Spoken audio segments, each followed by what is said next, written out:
Regional AP BJP నేత రాంకోటయ్య సంచలన వ్యాఖ్యలు చేశారు. ఏపీలో ఎమ్మెల్యే 500 కోట్ల అవినీతికి పాల్పడ్డాడని మంత్రి పదవి అడిగితే ఆ ఎమ్మెల్యేకు చంద్రబాబు తన అవినీతి రిపోర్ట్ చూపించారని తెలిపారు. అయితే ఆ ఎమ్మెల్యే ఎవరో చెప్పడానికి మాత్రం రాంకోటయ్య నిరాకరించారు. సాక్షి కేఎస్ఆర్ లైవ్ షోలో ఆయన ఈ వ్యాఖ్యలు చేశారు. అవినీతికి పాల్పడే అవినీతి అధికారుల ఆస్తులను స్వాధీనం చేసుకుంటారన్న చంద్రబాబు అవినీతికి పాల్పడ్డ తన ఎమ్మెల్యేల ఆస్తులను ఎందుకు స్వాధీనం చేసుకోవటం లేదని విపక్ష సభ్యులు ప్రశ్నించారు.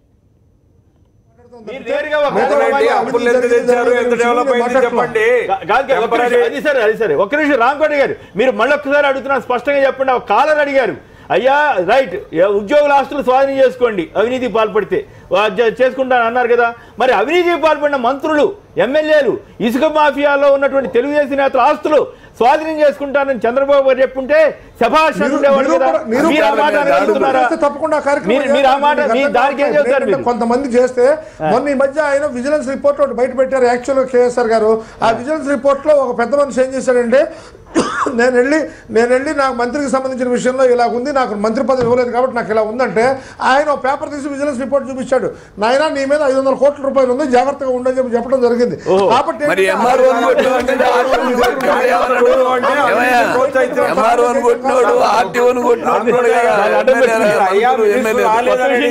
అవినీతి కేసులు ఉన్నాయంటే తెలిసి ఊరుకున్నాడా? మరి వాళ్ళ ఆస్తులు ఎందుకు స్వాధీనం చేసుకోవడం లేదు చెప్పండి. కొత్త విషయం చెప్పారు మీరు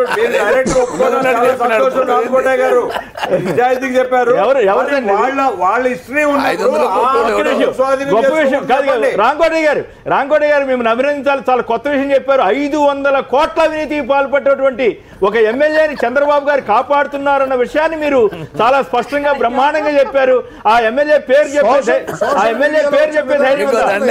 ఆయన జరిగినటువంటి విధానంలో చాలా చోట్ల ఇబ్బందికరమైన పరిస్థితి ఉందని చెప్పి సీల్ కవర్ లో వాళ్ళకి ఇచ్చారు. కాపాడినట్టే కదా.